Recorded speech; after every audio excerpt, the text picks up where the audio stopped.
thrilled to have Janice here with us this evening. Janice came to Smith Center and said, I think we could collaborate. I think we have a lot of like-minded, we're just like-minded, and we got together and we share a lot of commonalities, and Janice is a great fit. I'm really excited to tap into her knowledge and to share her expertise with you. So I'm going to let Janice introduce herself, but don't forget the chat function and the mute. Thank you, Janice. Thanks for being here. Thank you, Kirsten. Hello, everyone, and thank you so much for being here tonight. It's great to be able to connect and see everyone's faces and meet new friends. I'm actually going to go ahead and share my screen with you. I'm an integrative nutrition health coach and the founder of Savor Wellness. And I wanted to use this time tonight to offer some tips around diet and lifestyle choices that can help you with your physical well-being and also your mental well-being during this time that we're going through. You know, with COVID-19 being here and our routines really being turned upside down, I know a lot of people are struggling with anxiety and sleep issues. Our eating routines are turned upside down too. And it's just, you know, it's a challenging time with a lot of uncertainty. So it's a time to really bring in self-care and self-compassion. And I really hope that this workshop empowers you to prioritize your self-care and take action to support your well-being. And I'll give you lots of ideas for how to do that. And I think, you know, even though everything kind of feels out of our control right now, small daily habits and creating a routine can really make a big difference in how you feel on any given day. And I also just want to remind you that self-care is not selfish. When we take the time to nurture ourselves and nourish ourselves deeply, you know, we have more energy and we have more time to give to others, more resilience, so that we can give to other people and other things that are important to us. So I'm going to talk tonight about 5 habits that you can do to support your health. And it might be a lot of info that I'm talking about, but remember that even tiny changes can make a really big difference if you do them regularly. And so I hope that you guys can think a little bit about this question: how can you feel your best and feel full of energy and vitality so that you can serve your purpose in the world, whatever that is that's important to you, because you're worth it. So I'll tell you a little bit about myself and how I got into health and wellness. I had a prior career in international education, and I had kind of 2 driving forces that led me to change my career about 7 years ago to be a health and wellness coach. And one of those was losing my parents when I was in my 30s.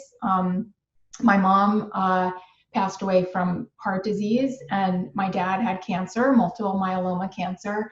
And so working with them and helping them through their illness, it just was a real wake-up call to how important our health is and how important it is to take care of ourselves. And, you know, I was thinking about them and also thinking about myself, and I don't have great genes, right? I mean, I lost both my parents to these illnesses, but genes are not everything. And that's the, you know, empowering thing, is that even though, you know, you may have a history of disease in your family, or, you know, you have some control over how that disease expresses itself through your diet and lifestyle choices. And so that's one big reason that I wanted to go into health coaching and empower other people to take care of themselves. And the other reason is that I have an autoimmune condition, which is Hashimoto's. It's a thyroid disease.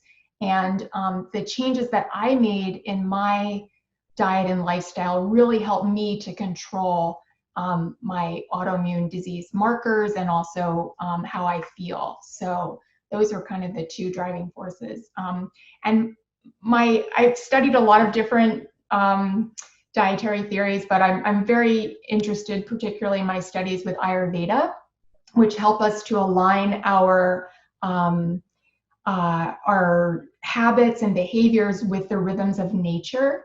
And also functional nutrition, which really looks at the root cause of disease rather than just at treating symptoms. And so those are kind of two of my interests. And, you know, there's a lot of different symptoms that are connected to our diet and lifestyle. So if you're experiencing like stubborn weight or joint pain, fatigue, digestive issues like heartburn, constipation, diarrhea, or bloating, also sleep issues and energy issues, hormone issues, blood sugar, diabetes, pre-diabetes even, you know, these things are connected to our diet and lifestyle. And we have an opportunity to kind of move the dial on them. So when I work with clients, I work with clients individually for coaching, and also I work with groups too. I look kind of at these 5 pillars. So nutrition and hydration, sleep, movement, stress relief, and building resilience, and then also having good relationships and fulfilling our purpose in life, having a purpose to do to what we do in our day. And I think having that balance between all of them is really helpful. So the 5 habits that I want to talk about tonight are drinking water, reducing or eliminating sugar, eating whole foods, and talk a bit about nutrition, managing stress and anxiety, a big one now, and getting exercise.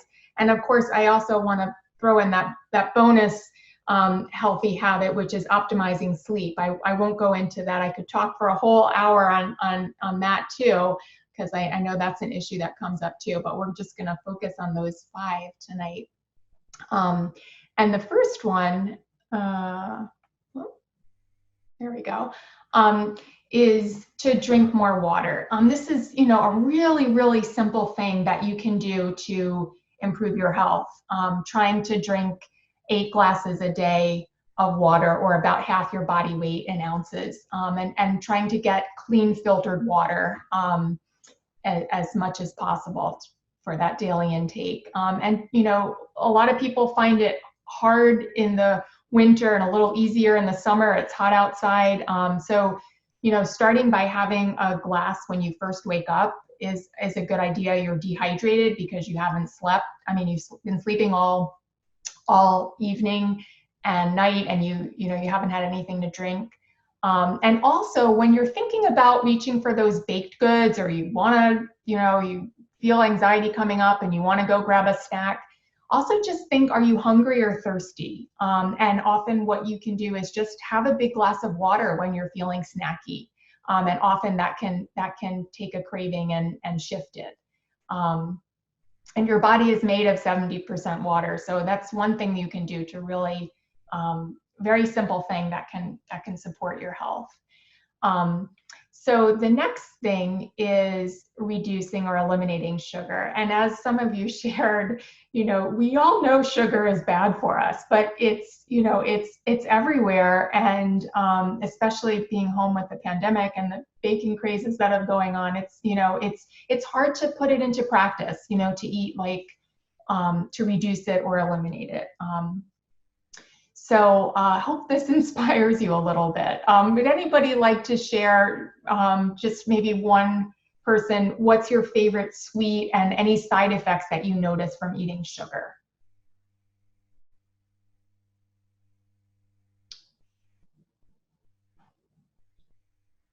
And you can unmute yourself on the bottom there.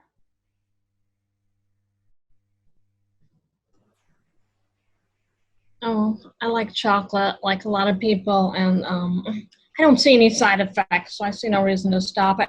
The way I deal with it is buying a reasonable sized chocolate bar and having a tiny square of it after lunch and maybe dinner.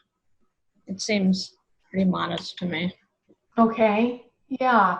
So it's good to just notice how sugar makes you feel. And we'll talk a little bit more about that. I know when I first eat sugar, it makes me feel happy and comforted and excited.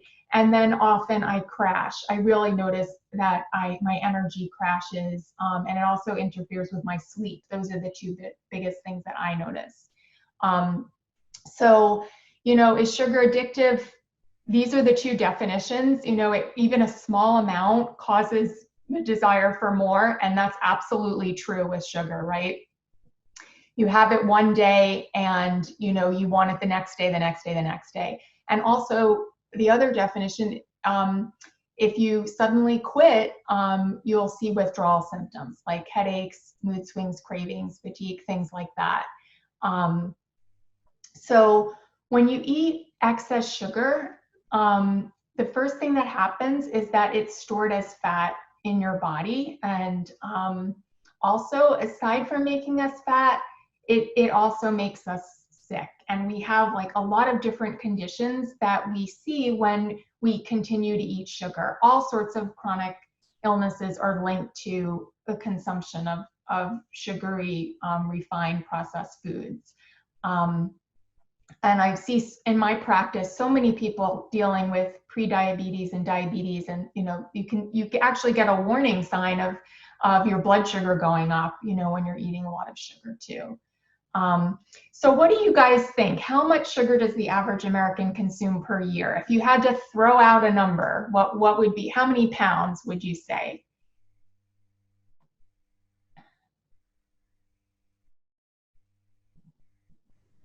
I think I heard once like 45 teaspoons of sugar a day or something, but okay. I know it's ridiculous amounts. Ridiculous amounts, yeah. Kirsten, you're on mute. Are you talking? No, okay. All right, well, it's actually 150 pounds of added sugar per person every year. That's a lot of sugar, right? It fills this whole shopping cart up here. Crazy. The average American consumes 88 grams of sugar a day, and the American Heart Association actually recommends 24 grams for women and 36 grams for men as a maximum. So what's a gram? 10 teaspoons is 40 grams, which is 1 can of Coke. So 1 teaspoon has 4 grams of sugar in it as a measure.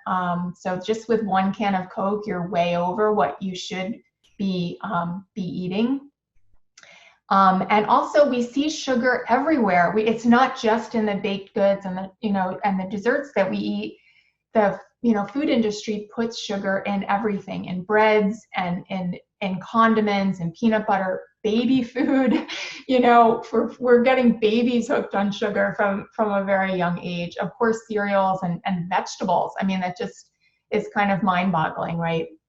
And it's actually hiding in 74% of packaged foods. So by avoiding packaged and processed foods, you can cut down a lot on sugars that are hidden that you might not even be aware of. And it's not just, listed on the label as sugar. There's actually 61 different names of sugar on food labels. Corn syrup and evaporated cane juice, fructose, all of these different names that are hiding in foods. So what do you think has the most sugar here? Venture a guess.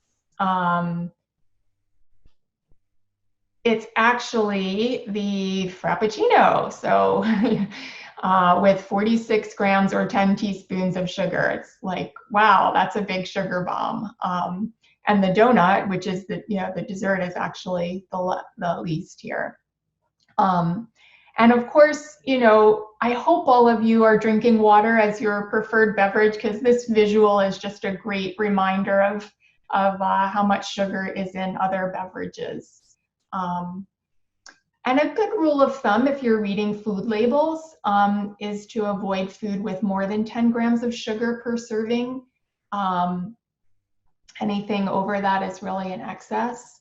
And try not to eat food with any type of sugar in the first 4 ingredients. And you see, like on this breakfast cereal label, that they actually use 4 different types of sugar.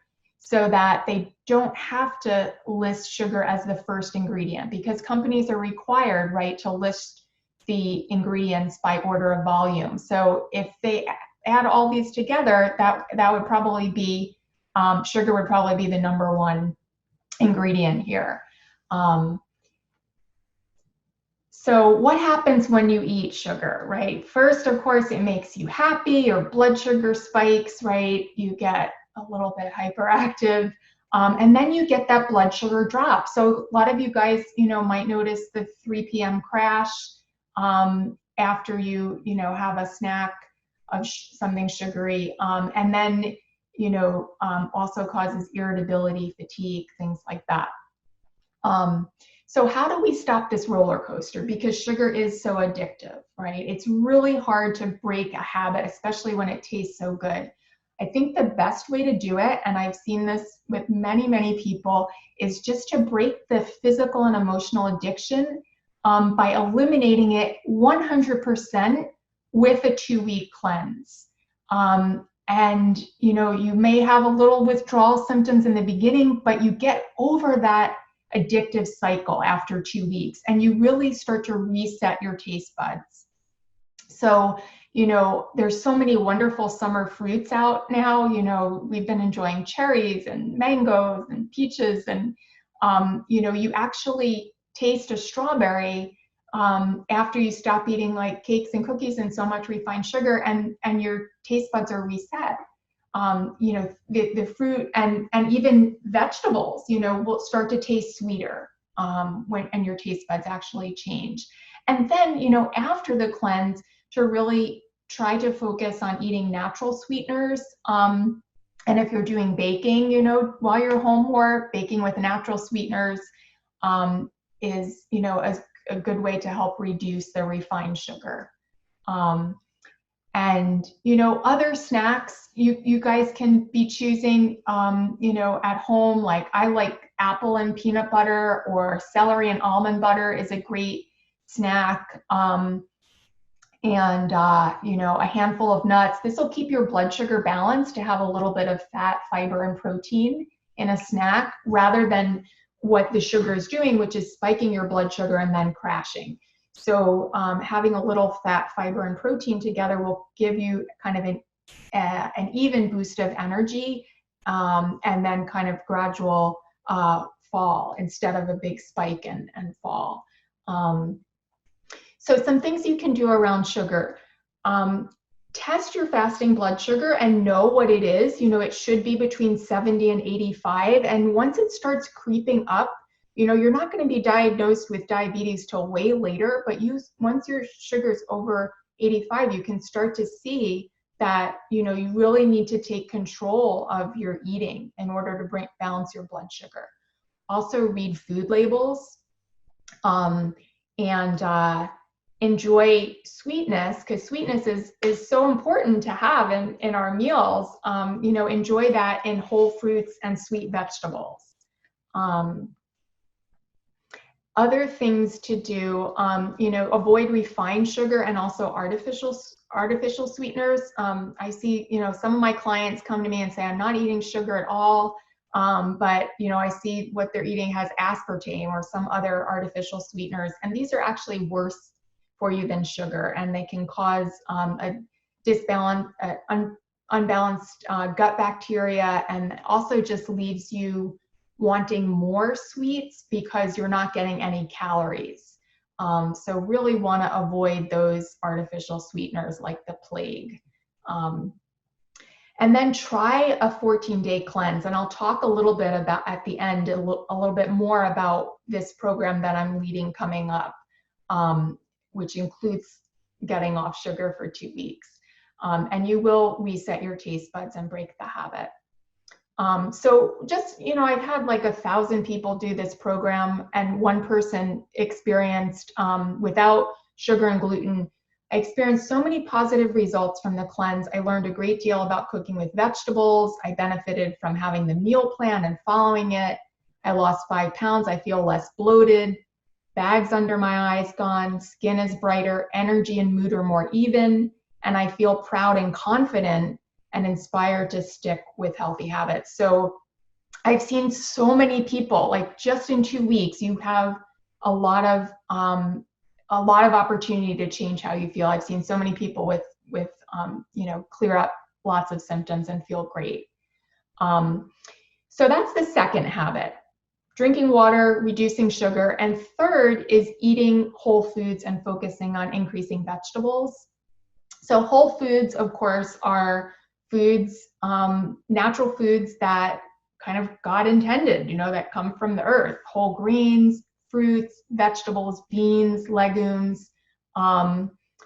These are, as unprocessed and natural as possible. And they're the ones that are going to give you the most energy. And you might, notice when you eat healthy food, you actually have good sustained energy. This is my gazpacho in the middle, which is a favorite in the summer, and a good quinoa salad.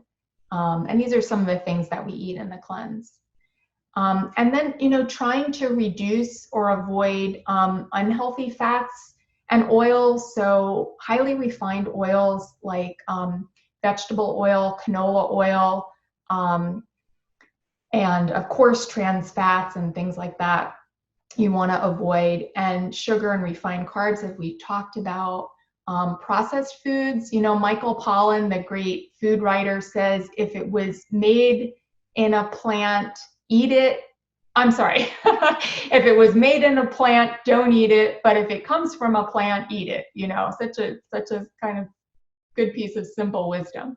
And then, of course, you want to reduce or avoid foods you're sensitive to. I work with so many people who don't realize that gluten or dairy or cucumbers, so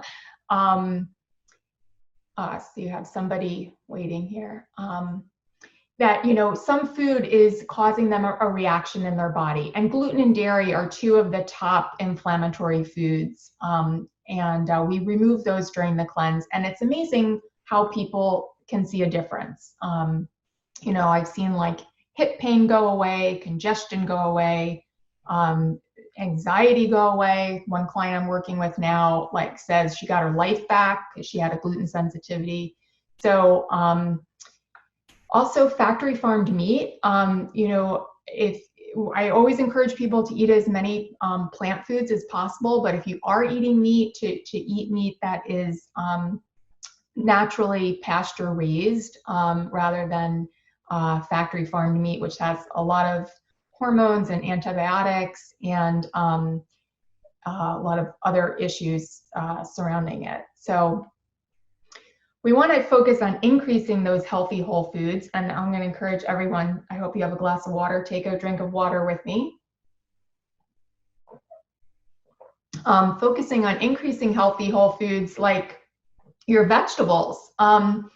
And trying to get as many vegetables as possible, and a wide variety. I know everyone has their standard salad, right? It's, lettuce, tomato, cucumbers, or maybe it's like peppers and, carrots, whatever. It's like the standard thing.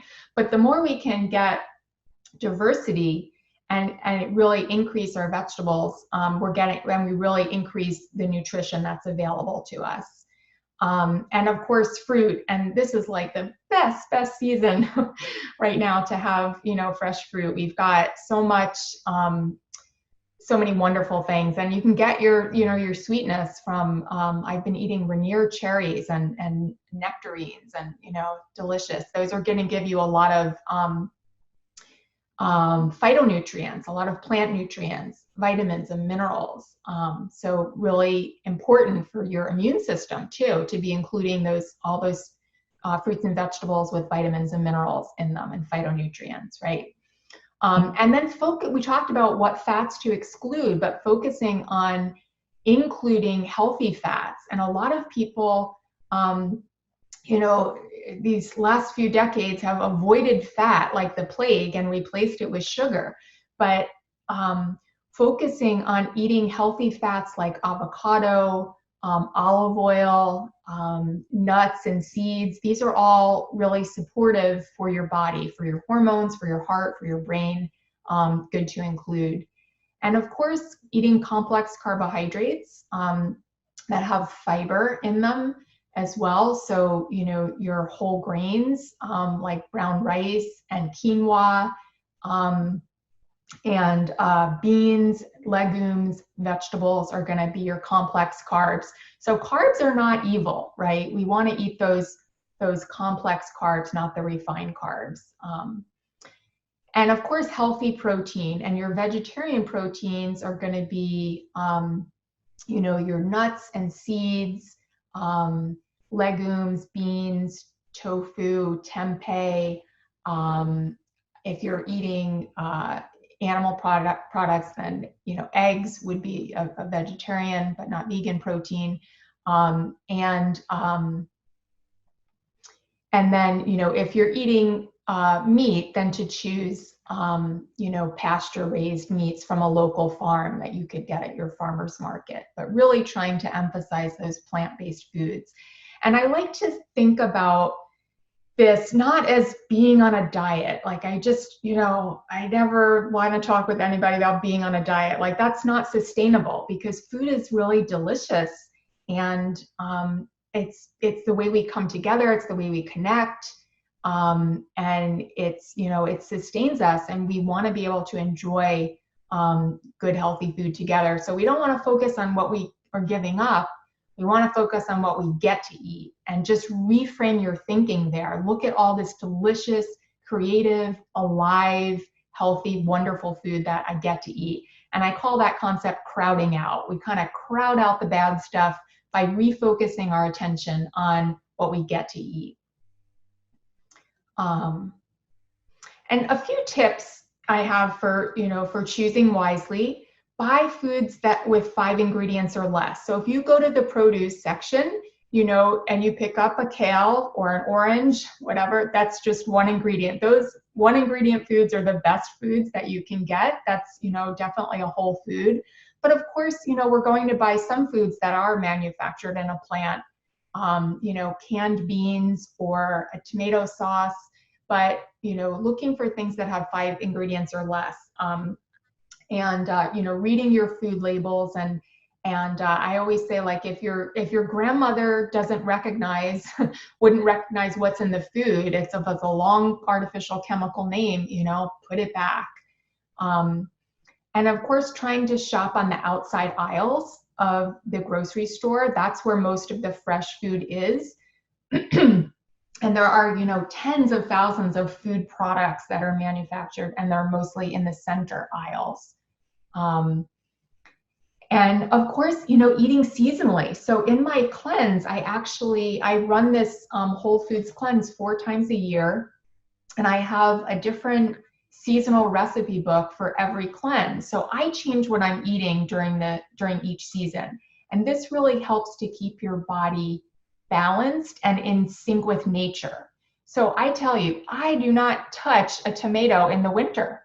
It's like, do you guys? I mean, like, tomatoes in the winter? It's like awful, right? But then when you get to the middle of summer and it's 100 degrees out, you know, and the tomatoes have been ripened by the sun, it tastes so different. It's like heaven to eat a ripe tomato.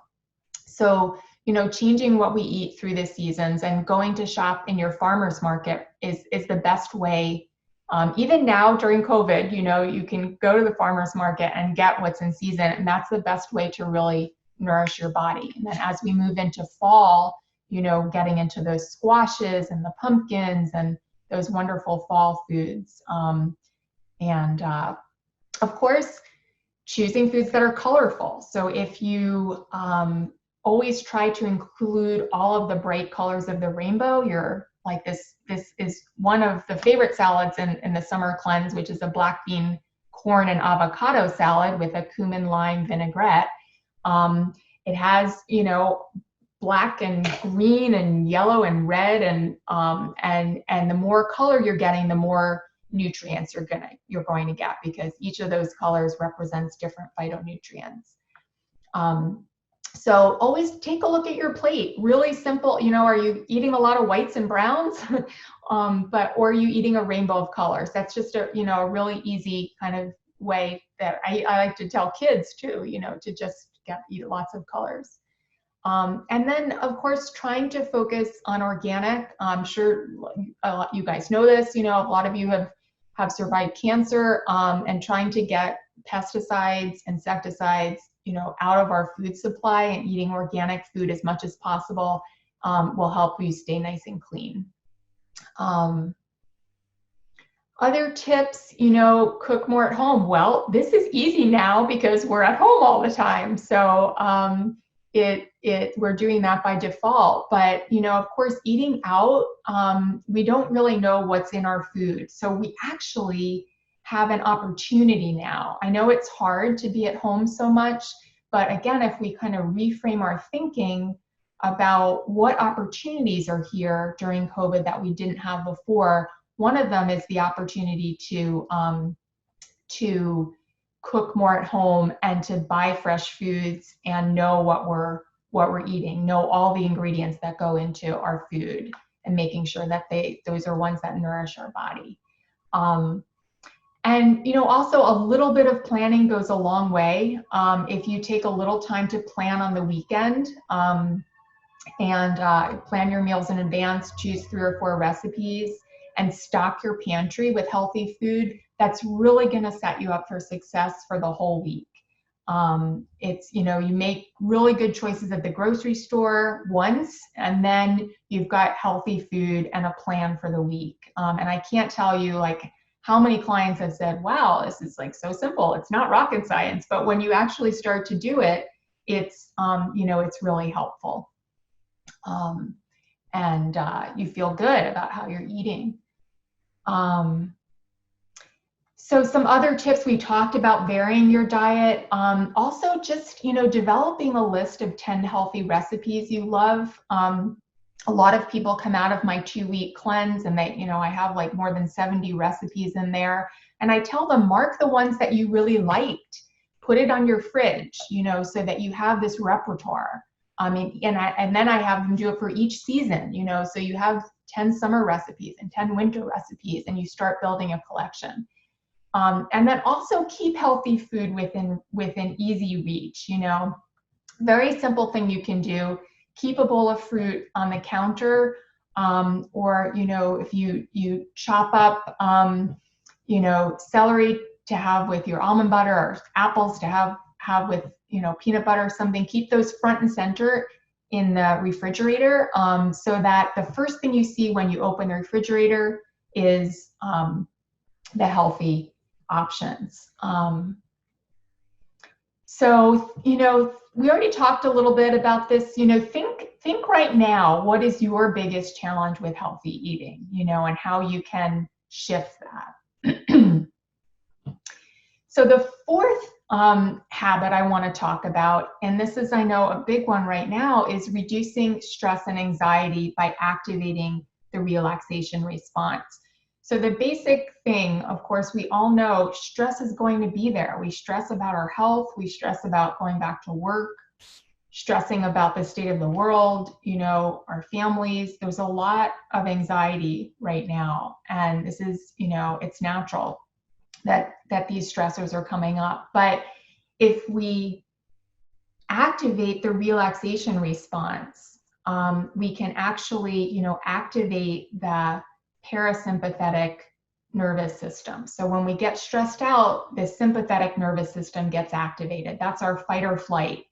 And then when we activate the relaxation response, that's our parasympathetic nervous system. That's the rest and digest response. So that's where, our body, when we're in rest and digest, we can digest our food well. We can heal. Our bodies can heal. It's very hard for us to heal when we're stressed out, when we're in fight or flight, right? So ask yourself, wow, is this really worth it? Worrying about and trying to let things go, because stress can have a really big impact, not only on how we feel mentally and emotionally, but also physically. It can manifest in inflammation and gut dysbiosis, an imbalance of gut bacteria, and have a big impact on your health. So one simple thing, you can do, there's a lot of news now that's coming out that's not that good. So try to avoid the news after 8 o'clock at night. And, avoid the news before bed. little bit more water, everybody. Can join me. Because if you go to bed and you're thinking about something that's very stressful, you're going to carry that into your sleep and disrupt your sleep. So, we're all on our phones now. I'm like that too, but I have a rule for myself, after 8 o'clock, I turn my phone on silent, no calls come in, and, I don't deal with text messages or check my email or anything. And I just put my phone down in the same spot, and that's it. Phone goes to bed, and then I go to bed at 10 o'clock, and I've got a couple hours where I can wind down without looking at a screen that is going to stimulate me to wake up and suppress that melatonin production. So some other things you can do to activate the relaxation response. I know, Smith Center offers so many wonderful programs, yoga and meditation and all sorts of good things. So some things that you can do, give someone a hug. If you live with someone now, that's easy to do, spend time every day giving a hug. If you don't live with someone, we're a little bit more isolated, and, it's harder. We're not getting that physical touch. You can hug yourself, you can just, put your arms around yourself and just stroking your arms like this up and down. Research shows that this is very relaxing, and really stimulates the parasympathetic nervous system, just, stroking your arms down like that. So also a foot massage is a way you can give yourself that comforting touch. Touch is so comforting. Spend 5 minutes or so, put a little bit of coconut oil, and if you have it, a little essential oils on your hands, rub them together, and massage your feet. It's such a lovely ritual to do that before you go to bed, and that signals to your body to kind of calm down and and get ready for bed. Also, being in nature. This is a huge one for me. I'm trying every day to get outside for a walk in nature. We can't go to the gym now, so it's a good excuse to get out and just take a walk around the block, or a nature trail if you have it nearby. Nature is really calming and relaxing, and it just helps us to give a sense that we are still one person in a much larger universe. And also the thing about nature is that it's actually still going on as expected. It was one of the most reassuring things for me during when the pandemic first started, was to get out for my walk and see the emergence of spring, and the buds starting to form, and that light green coming on the trees, and every day to see the changes. And when there's so much uncertainty and we don't know what this fall is going to look like, we don't know all these things, nature is very reassuring, I think. And if you can't get outside, you can even imagine yourself in a beautiful spot that you've been to before. And you'll notice that even just imagining it in your head will activate that relaxation response in your body, and that the thoughts that you're thinking will start to change how you're feeling, and you can actually feel that sense of relaxation grow. So if you feel anxiety creeping up, just try that visualization. And if you can, get outside and even just stare at a beautiful flower. Super relaxing.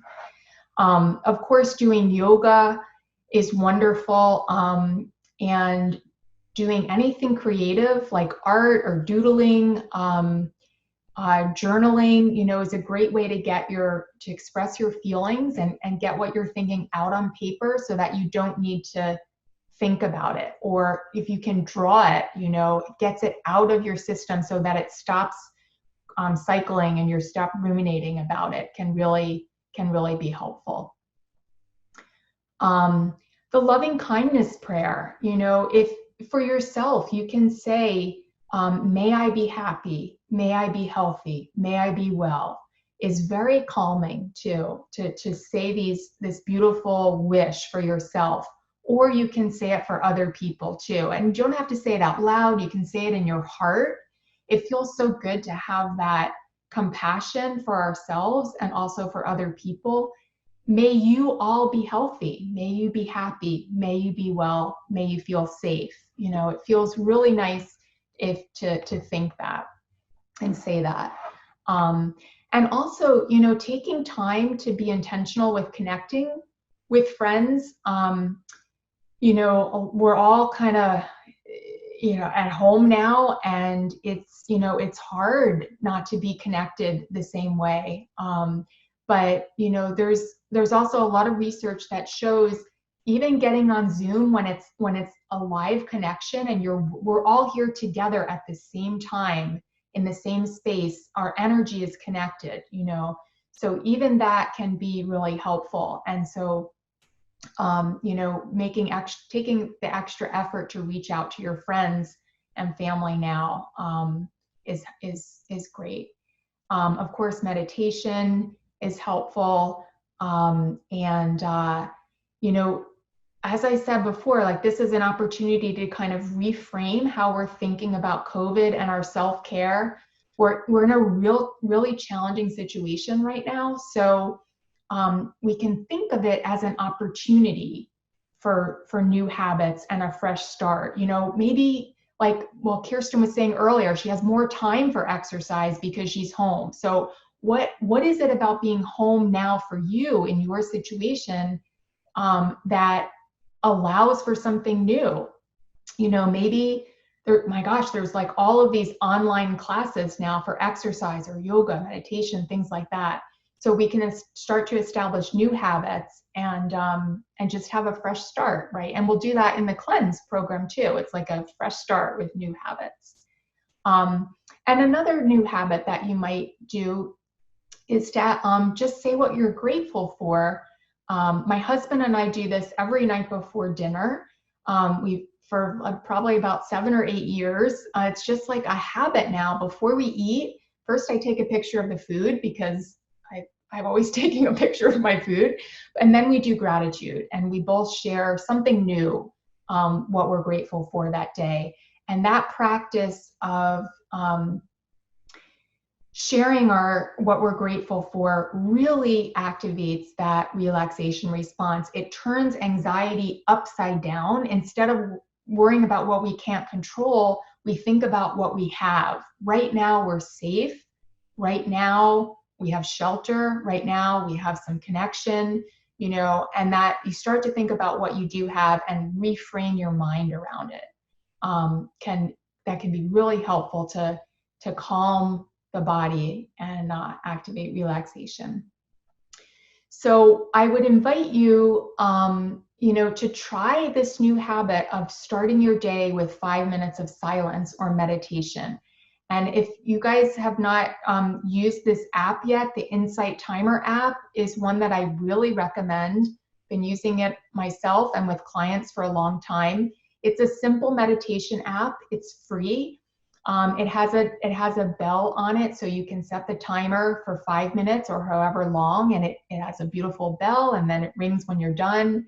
And even if you're, you know, maybe it's the beginning of your day, or maybe it is, you know, when you find yourself getting really stressed out at any point during the day, or maybe it's before bed, just setting that app and sitting in silence, following your breathing for 5 minutes, you will notice a substantial change in how you feel. And if you're not used to meditation, there are also many guided meditations on the Insight Timer app, many thousands of them for free. One that you could start with is Tara Brach. She has a lot of recordings, but there's many great teachers on there. There are yoga nidra meditations, sleep meditations, there's music, and it's just a wonderful resource if you're finding yourself stressed out. So I thought we could just take a minute right now, because we've all been sitting in front of our computers, and just have a short meditation. Kirsten, are you there? I am. Okay, I don't see you. Let me scroll down to where you are. And maybe Kirsten can lead us in just a short meditation to come into the present moment.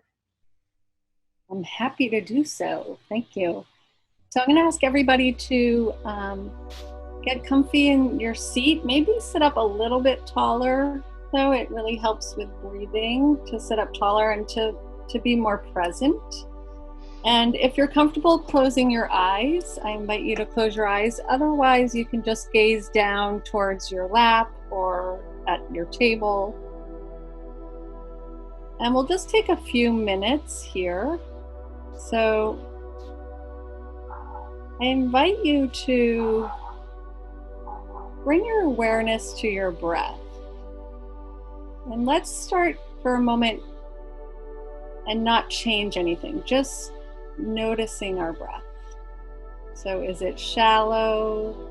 Is it nice and deep? Is your breath short and choppy? Or do you have a long, smooth breath? Notice if you're breathing in your belly or if your breath is more up towards your chest. So we just take a little bit of an inventory to see how our breathing is. And oftentimes when we bring our focus to our breathing, just that shifts your breathing into a more slow, smooth, easy breath.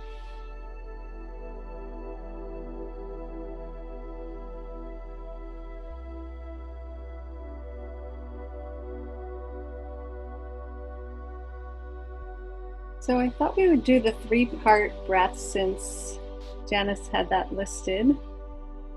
So I'm going to ask you to expand your belly, but what I like to teach, beyond expanding the belly out front, really envision your body as 3-dimensional as it is instead of 2-dimensional. And breathe into the belly, but let that breath wrap around the whole and the back, the lower back, and breathe nice and deeply. And then you'll allow that breath to rise and your torso will expand, so the rib cage. And again, allow the breath to go around the full body. So feel it in your back, feel it in your side body. And then lastly, the breath makes it all the way up towards the heart center and the chest, even the collarbones. And then we exhale from chest, and remember your upper back all the way around. We're 3-dimensional. And then we exhale through the rib cage and the middle body, and then lastly the belly. So we'll just take a couple breaths like that, inhaling, expanding the belly, letting the breath rise and wrap. And then we'll slowly exhale from top to bottom.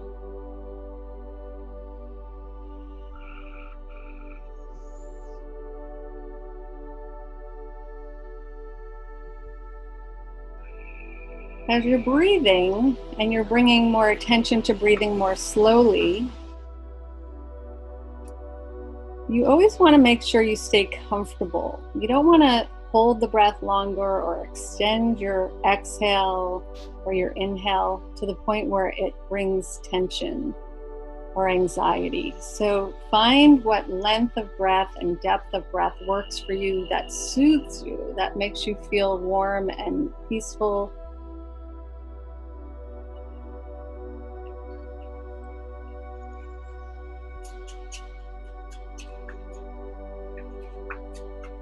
And then the last thing I'm going to ask you to do before we come back is to do a quick body scan and just notice if there's one place right now in your body that you could create more space or release some tension. So for a lot of people, we notice more tension in the shoulders or the jaw. Some people even cramp up their glutes and their buttocks. Some people scrunch their toes or clench their fingers. Look for a space where you're holding a little bit of tension and try to create space just in that one place.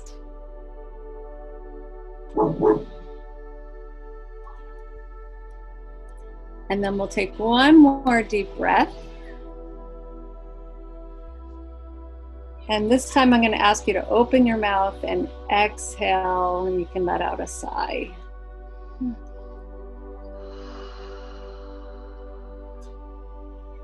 And then we'll slowly open our eyes, and I'll thank my puppy for not barking at the dog going by. Thank you. Thank you so much. That was wonderful. It's just amazing how you can shift how you feel in just a few minutes, right? And I'm glad that you talked about the 3-part breathing. I forgot to mention that because of course your breathing is the one thing you always have with you that is a great way to activate that relaxation response. And I love the body scan too that Kirsten did, and that is also something that you can find on the Insight Timer app. You can even do like a 20-minute body scan. It's a wonderful thing to do before you go to bed at night or when you come home from work. Well, you're already home, but when you're finish your work and want to relax.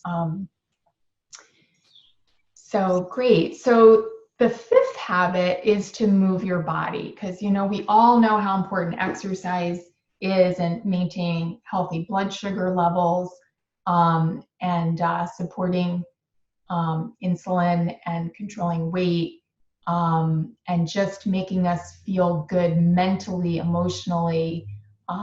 There's so many benefits. And if you can really get into the habit of moving, even if it's just a short time each day, that will help to maintain flexibility and strength and help you to keep your independence as you age, because they say you use it or lose it, just like vacation days. You got to keep using your body.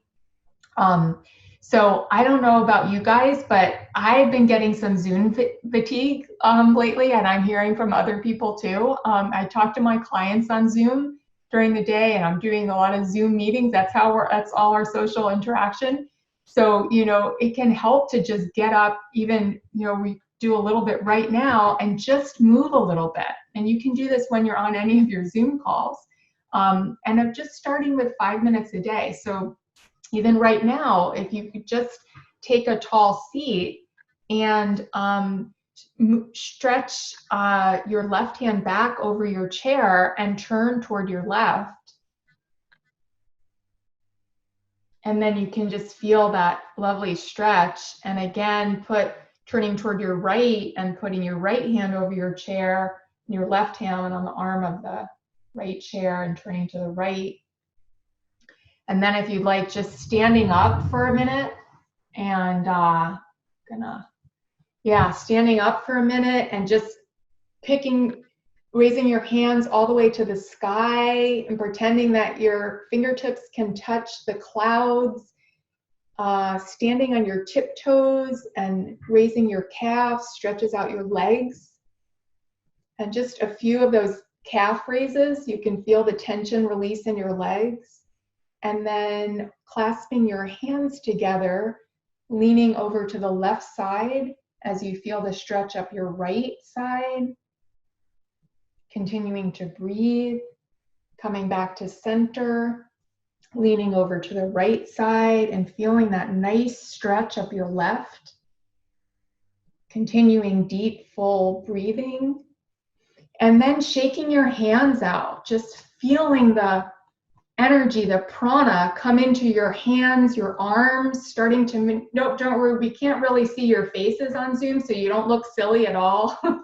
You can just move your arms and start shaking your body a little bit, bend your knees, you know, and shake out your left foot, shake out your right foot, and just feel that prana. And then right when I count to 3, we're going to stop. 1, 2, 3. And you can feel your body tingling. Feel that tingling in your arms, in your hands. And you've just gotten great movement there. Reactivated that vitality, that vital energy that's coursing through your body at all times. Reactivate it. So that was nice. I liked to get up a little and move. You can always put yourself on mute in your Zoom calls and do that, or your video on mute. And also, you know, if you're working, you know, making sure, because we're all at the computer a lot, making sure to get up, walk around the block. You can take the stairs. So even if you can't go to the gym, there's a lot that you can do to move your body more. And then, of course, you know, finding exercises that you love. That's the way you're going to maintain doing exercise more, whether it's yoga or hiking outside or biking.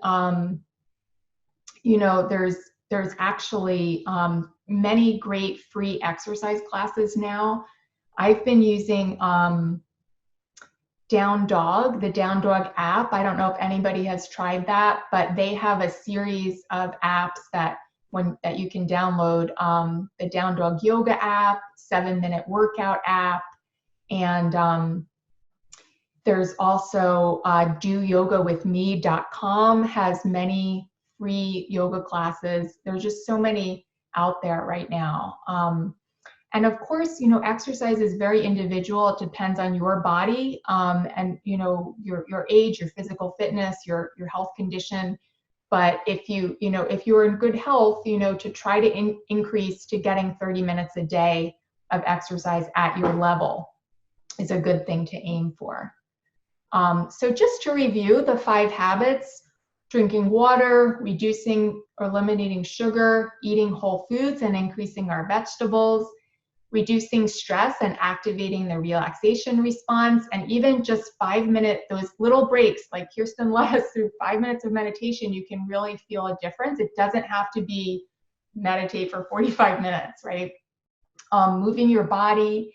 And then, of course, the bonus one, which is to optimize sleep and trying to get to bed by 10 p.m. at night. And of course, you know, I want you to think about listening to and honoring your body's message, because your body is your wisest teacher when it comes to your health. And it will tell you if it's hungry or full or tired or thirsty or stressed, or you have digestive issues. You know, these are messages, these are signals from your body saying, hey, pay attention, feed me, water me, you know, relax me. So the more you can tune in to what your body's saying and bring awareness to it and take action, you know, the better you'll be in alignment with your best health. And, you know, I've talked a lot about all these different things you can do, like how to make all these changes. Well, I would say, you know, friend power is more important than willpower. You know, it's hard to exercise willpower and have sustainable change. But when we do it together in community, you do it with support of someone, you know, it's much easier if we're doing it together. So really trying to surround yourself, and Smith Center is a great place to do that, with people who want what you want, you know. So, you know, my mission is to help people with prioritizing self-care using these 5 pillars that I talked about, and also reducing inflammation through a healthy diet and lifestyle. And you can use these different pillars to support all your different health issues. We just kind of customize them depending on your individual body. So nutrition, hydration, exercise, sleep, relationships, purpose, mindfulness, these are all important, right? for kind of a holistic look at your well-being. And I work with a lot of different issues in my practice, helping people to transition to a whole foods diet and a healthy lifestyle. If you have, challenges with that, learning healthy cooking, because I love cooking, and helping people to do meal planning, helping people with digestive issues, food sensitivities, chronic health conditions, stress, also detoxification, which is important to get all the chemicals out of our water and our beauty products and cleaning products and things like that.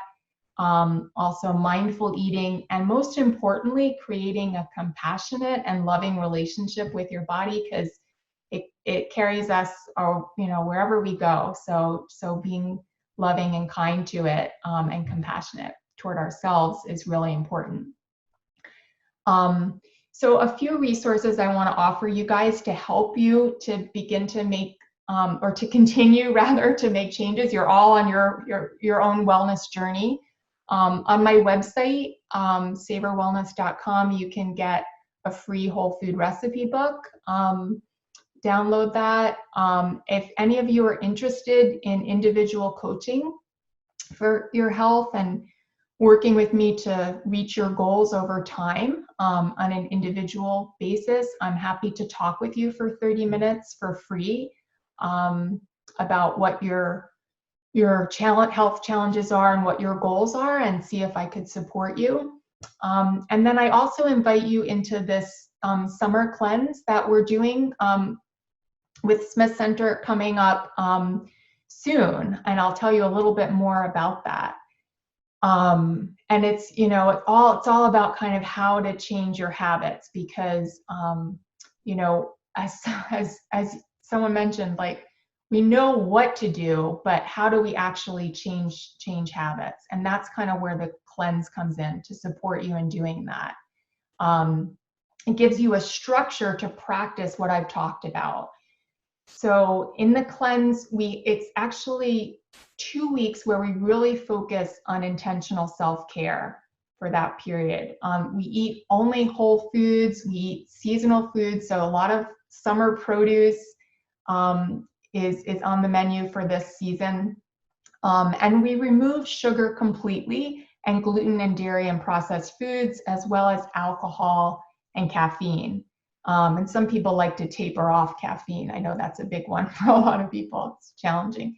And my husband says, he does all my cleanses with me, but he always has his coffee. He's not gonna go there with that. But I provide this structure so you can experiment with mindful eating and nourishing yourself with whole foods. Everything is kind of laid out for you, and you just have to follow along. And then see, at the end of 2 weeks how you feel. And you can always go back to how you were eating, but you might be inspired to continue because, in that time you'll see a difference in how you feel. And I would say that, as long as you're home and you have the ability to cook, that the cleanse is really appropriate for all people, all levels, whether you're a novice to whole foods cooking or you're quite skilled at it. People do the cleanse with me many times. Sometimes I have people do 10, 15 times with me, because they like that kind of intentional 2-week period of self-care, and resetting their habits. And it's fun because we do it together in community, and we're all doing it at the same time. So it's nice because you're not alone, especially when we're more isolated now. It's really nice to be doing it together. So what's included in the program? We have a kickoff call on Zoom, just like this, where we can all see each other, and I'll kick off the cleanse and talk a little bit about the steps of it, and we'll have an opportunity to connect. And then I have a full guidebook that I actually send the materials out this weekend, and then the cleanse starts the following weekend. But this weekend you'll get the guidebook. Everything is emailed to you, so you can download the guidebook. You have time to read it. You get the recipe book. meal plans, which are done for you for 2 weeks. You can use those, or if you don't want to use those, you can use your own meal plan, your own recipes too. And I provide a shopping list so you know exactly what to get. And of course, support so that if you have any questions. So I send an email every day during the 14 days of the cleanse, kind of guiding you through and providing support and encouragement. And then we also connected in a private Facebook group that's just for this summer's cleanse. And it's usually a pretty small group. Like I said, I've had about 1,000 people, but that's over 5.5 years I've been doing this program 4 times a year. And so we have a small group. You can post your food photos, check in with each other, and cheer each other on. So that's a lot of fun too. Then you're connected, not doing it alone. And so, a few other people have said, I felt supported knowing there was a group out there in this together. And with Janice's emails, I felt that extra care. I feel great, lighter, leaner, with more energy. I feel great having gotten rid of the sugar and retraining my brain and my taste buds. A lot of people say that. And I find that I'm not snacking or craving sweets like I used to. So if you want to join us, you can register up until this Saturday, July 4th, and you just go to Smith Center website. The cost is $129 to participate in the 2-week program, and it's actually 3 weeks because next week I'll be, still supporting you on the Facebook group and supporting you with getting materials and leading up to the start of the cleanse, which is July 12th to 25th. And then a portion of that goes to the Smith Center to support their programs, and a portion goes to me to support the work that I do. And I'll leave you with the idea that small changes make a big difference. Self-care is not selfish, it's essential. So even if you just change one thing, if you take one thing from this workshop tonight and apply it, you will be making a difference in your health. So, I hope that you feel empowered around that, and know that that small changes will make a big difference, even if it's one thing. So I'd love to hear from any of you what you thought, maybe something that you learned or an action that you're committed to taking from here, however small or big. I'd love to hear what inspired you. This is my website, savorwellness.com, which is where you can download the free recipe book if you'd like to. And my email, if you have any questions that you think of later, I'm also happy to answer them. Yeah, I just want to say thanks to everyone for being here tonight. It's really nice to connect with you. I wish we could have done this in person, but this is almost as good. And I appreciate your good questions, and just really want to encourage all of you on your wellness journey. Just knowing that everything that you're doing makes a difference. I hope that some of you will join me for the summer cleanse, and then we'll be able to see each other again. And if you have questions about it, you can always get in touch with me. And finally, Kirsten, thank you for having me, and the Smith Center for having me. It's been really fun evening. So thank you, everybody. Yeah.